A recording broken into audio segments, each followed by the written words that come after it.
So if you're a people pleaser, you're going to be concerned more about gaining points, proverbial points, in a politically correct society. These proverbial points do not work for you. They don't benefit you.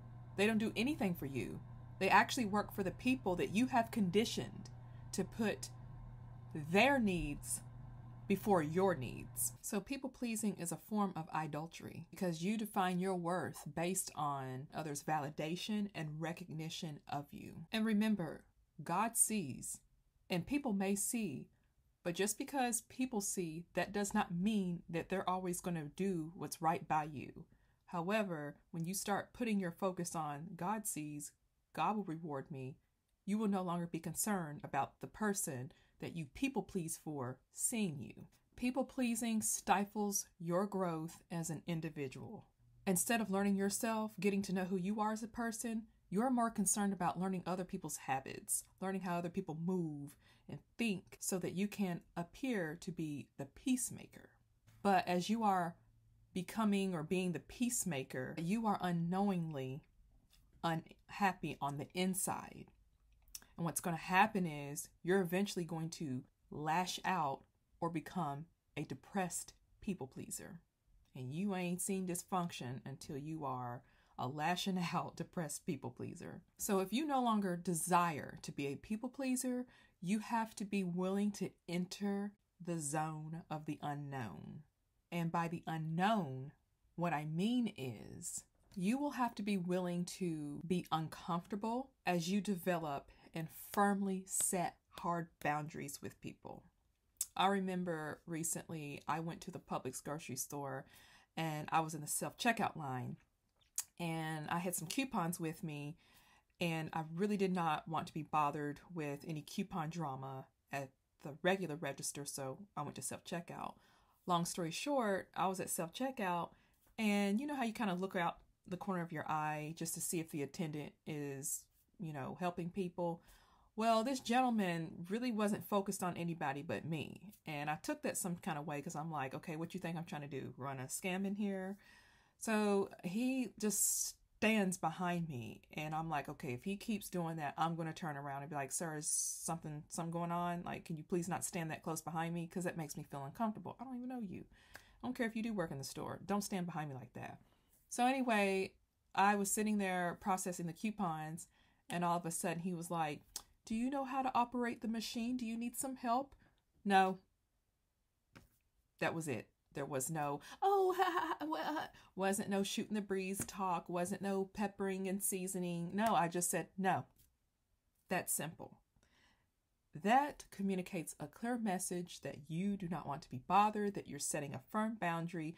Respect what I said the first time and don't ask me no more. The hee ha ha's and the, I just, you don't have to do all that. You don't have to do all that extra talking and ad-libbing. Just say what you mean. Handle your business. Keep it moving. When you are actively working towards no longer being a people pleaser, the people who suffer the most and you're going to endure the most conflict from are the people who benefited from your people pleasing. So meanwhile, folk will remember the old you and will try to manipulate you to go back to being that person. They'll say little slick stuff like, I remember that you used to be so kind and you used to be so sensitive and so easygoing. I don't know. It just seems like you really changed into someone that I really don't recognize anymore.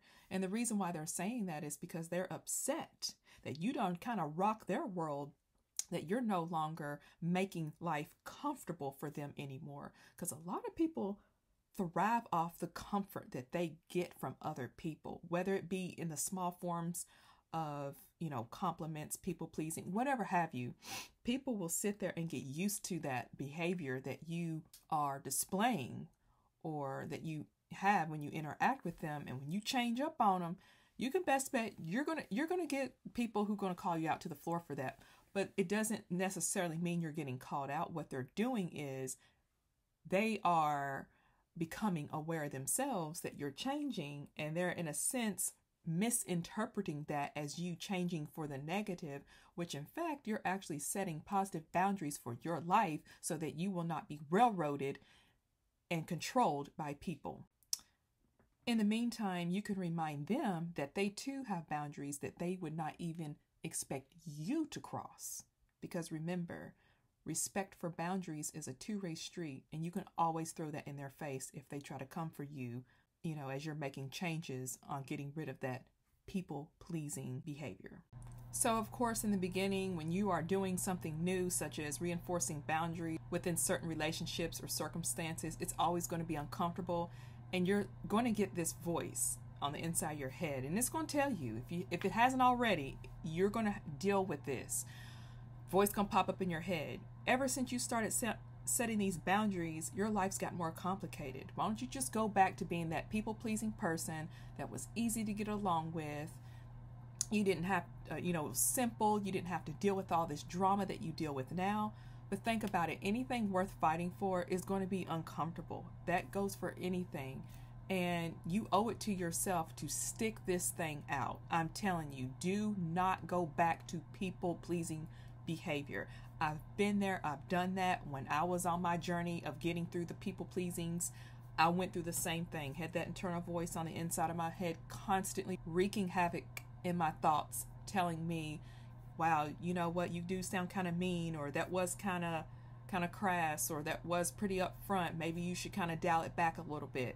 What I have learned in my life, in my 35 years of life thus far, is a lot of people don't turn down for you. A lot of people don't water it down for you. They just tell it like it is, and they keep it moving.